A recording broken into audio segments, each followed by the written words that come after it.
ये है talks news network और आप देख रहे हैं पॉलिटॉक्स, राजनीति का कच्चा चिट्ठा। स्थान में सहप्रभार की भूमिका निर्वहन करने के बाद संयोगवश ये पहली बार जयपुर आना हो रहा है। अब तो यहाँ भी थोड़ा सहज और आत्मीयता का अनुभव होने लगा है पिछले 1 वर्ष से आते आते।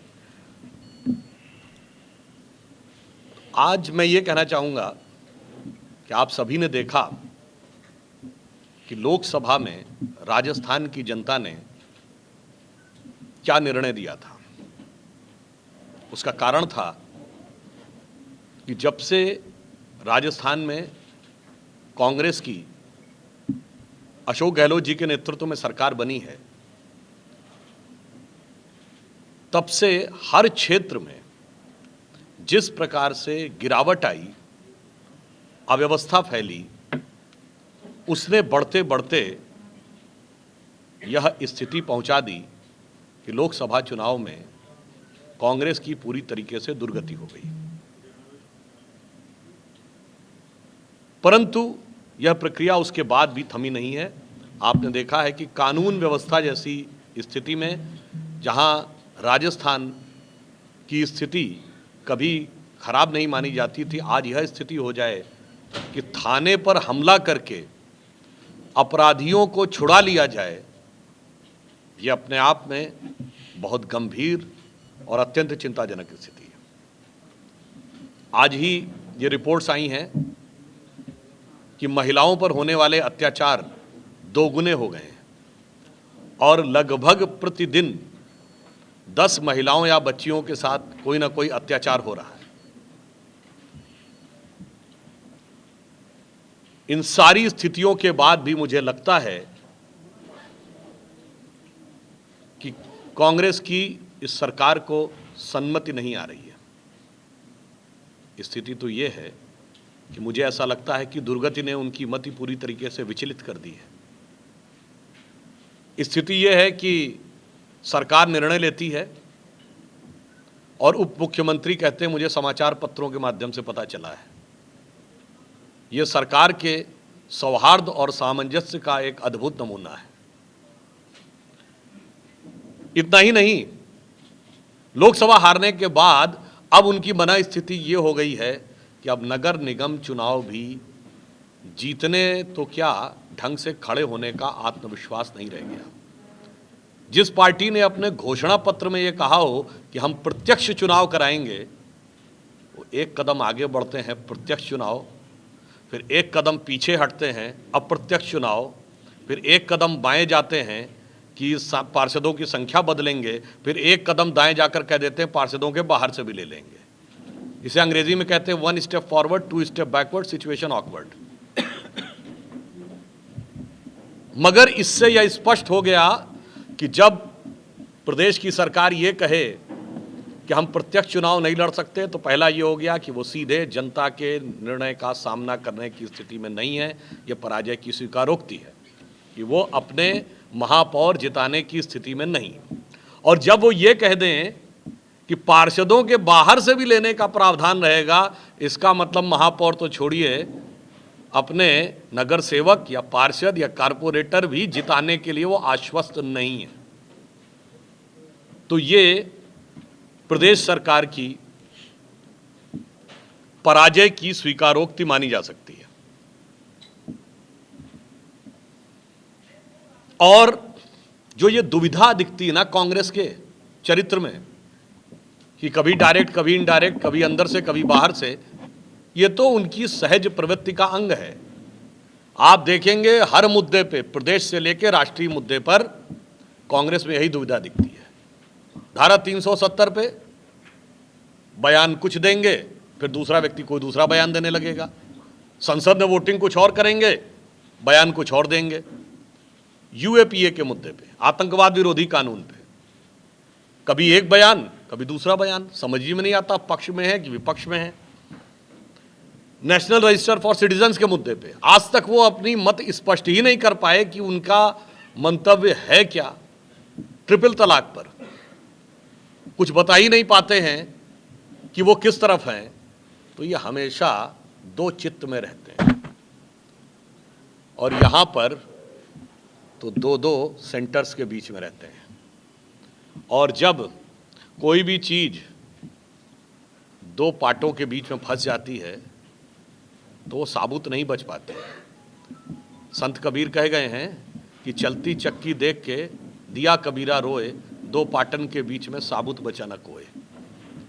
राजस्थान की सरकार उसको पूरी तरह चरितार्थ कर रही है, और अब इस दुविधा की स्थिति को बढ़ते बढ़ते यहां तक पहुंच जाती है कि देश के स्वतंत्रता सेनानियों के बारे में भी वो अनर्गल अनायास टिप्पणियां करना शुरू कर देते हैं। महाराष्ट्र सरकार ने, भारतीय जनता पार्टी ने अपने चुनाव घोषणा पत्र में कहा था कि महात्मा ज्योतिबा फूले, सावित्रीबाई फूले और स्वातंत्र्य वीर सावरकर को भारत रत्न देना चाहिए, ऐसा अपना मंतव्य व्यक्त किया था। और अचानक ये लोग वीर सावरकर के ऊपर आक्रामक हो गए। और ये पहली बार नहीं है, याद करिए मणिशंकर अय्यर जी मंत्री थे तो उन्होंने अंडमान निकोबार में जाके पट्टिका उखड़वा दी थी।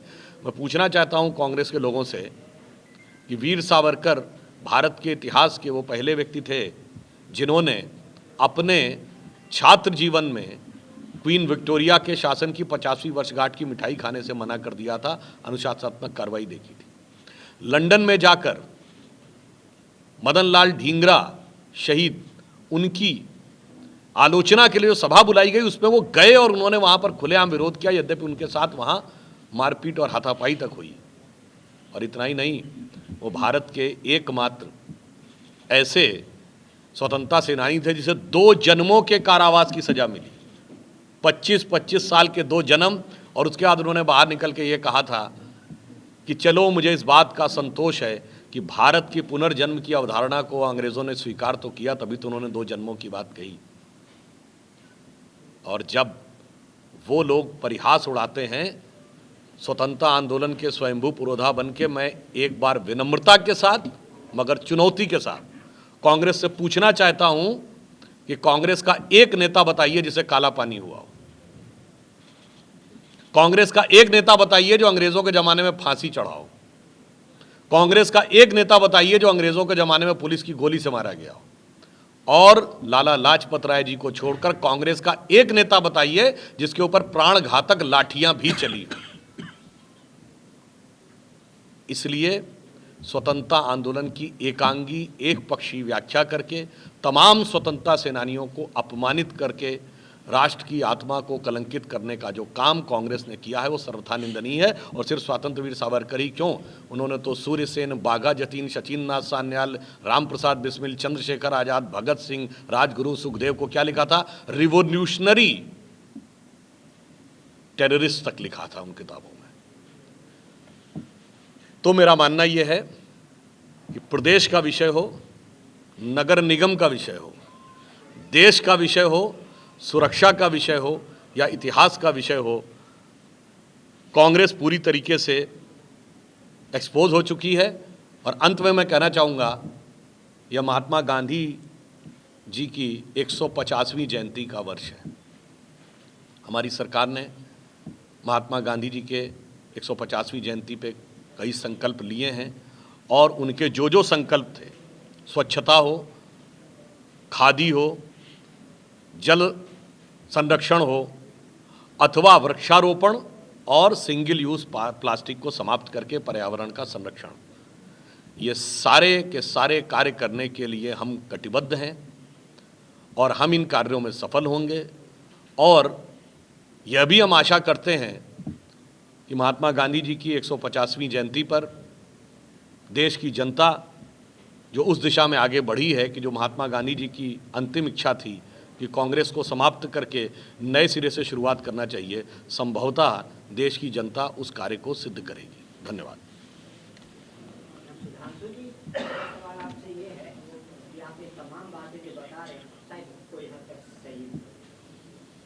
सवाल मेरा ये है कि आप जो आपकी केंद्र में सरकार है, देश में बेरोजगारी बढ़ती ही जा रही है, महंगाई बढ़ती ही जा रही है, इस पे न केंद्र सरकार कुछ नहीं कर रही।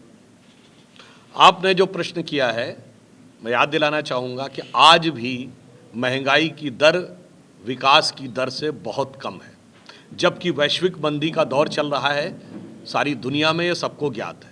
जब हमारी सरकार आई थी तो मैं आपको स्मरण दिला देना चाहता हूँ, 2014 में महंगाई की दर 8 दशमलव कुछ प्रतिशत थी और विकास की दर 4 दशमलव कुछ प्रतिशत थी। यानी महंगाई की दर विकास की दर से ज़्यादा नहीं, दोगुनी थी, और आज उसके मुकाबले काफ़ी कम है। यह सरकार की क्षमता और दृढ़ता का प्रमाण है। वैश्विक मंदी है ये आप स्वीकार कर रहे हैं, तो भारत में भी मंदी है, आप ये स्वीकार कर रहे हैं? निश्चित रूप से वैश्विक मंदी है तो भारत में मंदी कैसे नहीं होगी, परंतु इस मंदी के दौर में भी विश्व की एक भी बड़ी अर्थव्यवस्था ऐसी नहीं है जो हमसे अधिक तेज गति से चल रही हो। विश्व की बड़ी अर्थव्यवस्थाओं में भारत सर्वाधिक तेज गति से चलने वाली अर्थव्यवस्था अभी भी बना हुआ है। अच्छा, एक बेरोजगारी लगातार पैर जारी है, राज्य हो चाहे देश हो। बेरोजगारी के लिए सरकार कहती है कि हम ये इनोवेशन कर रहे हैं, ये कर रहे हैं, पर वो धरातल पर नहीं दिखाई दे रहे। मैं बहुत दो सिर तथ्य रखना चाहूँगा। आप सभी लोग प्रबुद्ध हैं। जो आधिकारिक आंकड़ा आता है रोजगार का, वो कितने वर्ष पुराना आता है, मैं अपने राजनीतिक विरोधियों से पूछना चाहता हूँ। वो वर्ष देख लें जिस आंकड़े की वो बात करते हैं कि बेरोजगारी का आंकड़ा है। दूसरी बात, आज जो स्थिति है, आप सबके हाथ में मुझे मोबाइल नज़र आ रहे हैं। हमारी सरकार आने से पहले इस देश में मोबाइल बनाने वाली फैक्ट्रियां केवल 2 थी, आज 140 है। सैमसंग कंपनी की सबसे बड़ी फैक्ट्री भारत में है। हुंडई बनाने वाली कंपनी की सबसे बड़ी फैक्ट्री भारत में। यदि दोगुनी गति से सड़क बनी है, दोगुनी गति से रेल बनी है, करोड़ों मकान बने हैं, सैकड़ों की संख्या में विमानपत्तन एयरपोर्ट्स आगे बढ़े हैं और इतनी मोबाइल की कंपनियां आगे बढ़ी हैं, तो कुछ ना कुछ तो कहीं ना कहीं से बनाने वाले भी तो आए होंगे ना। ऐसा तो नहीं हो सकता कि ये सब स्वतः बन गए हों। इसलिए मेरा मानना है कि इस विषय के ऊपर आंकड़ों को लेकर विपक्ष के द्वारा, मैं मानता हूं, पुनः ईमानदारी से कह रहा हूं, वैश्विक मंदी है, वैश्विक मंदी का हम सामना कर रहे हैं और उसमें हम दुनिया में सबसे बेहतर स्थिति में हैं। परंतु जो लोग वितंडावाद खड़ा कर रहे हैं, याद करिए आदरणीय डॉक्टर मनमोहन सिंह जी तो वित्त मंत्री थे जब देश का सोना गिरवी रखा गया था, रुपए का अवमूल्यन हुआ था, और आज यहाँ इस मंदी के दौर में भी हमारा foreign exchange reserve all time high है।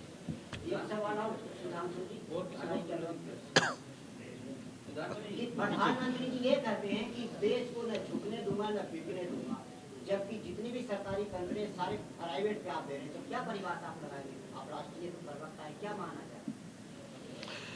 देश को झुकने नहीं देंगे तो साफ दिखाई पड़ गया। आपने पिछले 2-3 साल में ही एक नहीं अनेक मौक़ों पर देख लिया होगा, उरी से लेके और बालाकोट से लेके संयुक्त राष्ट्र संघ तक और ऑर्गेनाइजेशन ऑफ इस्लामिक कंट्रीज से लेके सार्क की समिट तक, वहाँ से लेके हाउडी मोदी तक आपने सब देख लिया होगा कि मोदी जी ने देश का सम्मान और स्वाभिमान किस हद तक ऊंचा करके रखा हुआ है।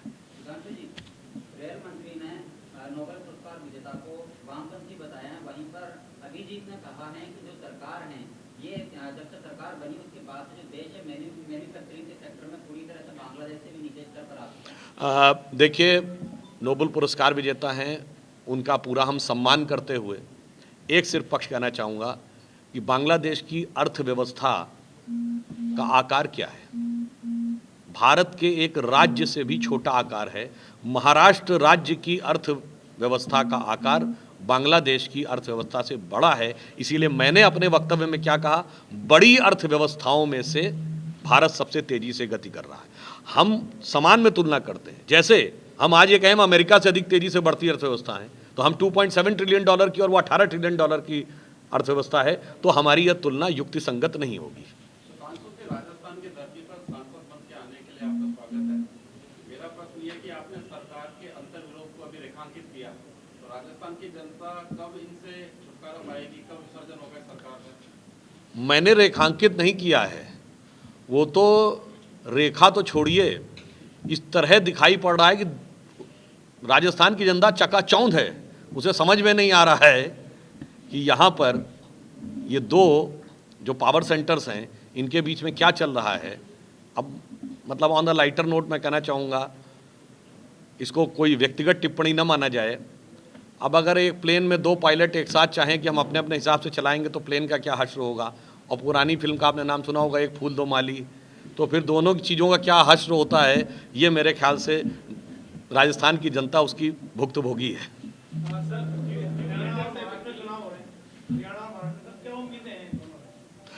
मेरे ख्याल से जो सर्वेक्षण आए हैं कुछ चैनल्स के, उसके आधार पे आप अंदाज़ा लगा सकते हैं। और हरियाणा और महाराष्ट्र दोनों में मैं कह सकता हूँ विपक्ष बड़ी मजबूती से खड़ा है और बड़ी मजबूती से लड़ रहा है, परंतु भारतीय जनता पार्टी से ज़्यादा आपस में एक दूसरे से लड़ रहा है। Sir, few letters have come in public domain in which Sharad Pawar, P.V. Narasimha Rao, K.R. Narayan and former president also have appreciated the contribution of Savarkar, but still Congress leaders are opposing him. What is your opinion? It is not just the case. Even the postage stamp on Veer Savarkar ji was issued at the time of Indira Gandhi. The problem is whether it was the time of Pandit Jawaharlal Nehru or Indira ji, Lal Bahadur Shastri, even till P.V. Narasimha Rao, there was some sensibility in the Congress, but the main problem has come when the Congress entered in the era of Sonia and Rahul Gandhi. ठीक है,